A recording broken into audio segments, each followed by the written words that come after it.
If you're adapting a controversial book into an audiobook, you have a moral obligation not to modify or censor it. Heart of Darkness is an essential text in the European part of colonial critique literature, and censoring the racial slurs and replacing them with words such as African or Native completely changes the meaning of the entire book.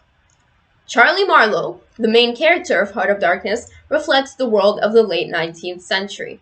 Unlike the Belgians and most of Europe, he doesn't look down on the Congolese, though he does feel fascinated by their way of life, but sometimes wonders why they behave the way they do, and wants to learn more about them.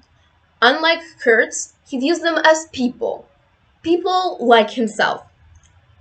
We have to take into account that Charlie grew up in an environment where these harsh expressions were entirely acceptable. Therefore, it was normal and natural for him to use them when describing the Congolese, because that is how his people spoke. Heart of Darkness was written more than a century ago, so cultural standards have become different. The N-word was a common term for a dark-skinned individual during the 16th century, and its first negative use surfaced 2 centuries later in 1775. But during the 19th century, the expression referred to a labor category that African American laborers used as a social identity. On the other hand, white people used the term as a derogatory insult, as if quoting black people and their non-standard language. The N-word is no longer acceptable for white people to use because, of course, it has become highly offensive and has been reclaimed by people of color.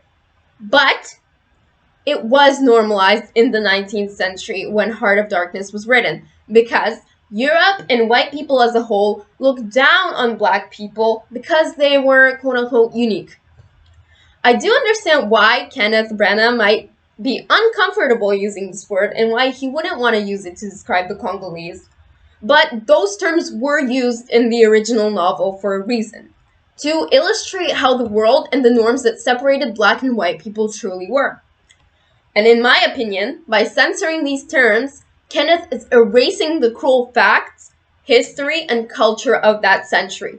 We, as modern-day Europeans, cannot just pretend that this never happened, that Europe didn't colonize these African countries, that Europeans weren't inhumane towards Africans, and that they didn't use such terms to characterize them. We cannot just censor the truth. And if Kenneth really was uncomfortable using these terms, he shouldn't have taken on the role of the narrator for this audiobook. Thank you.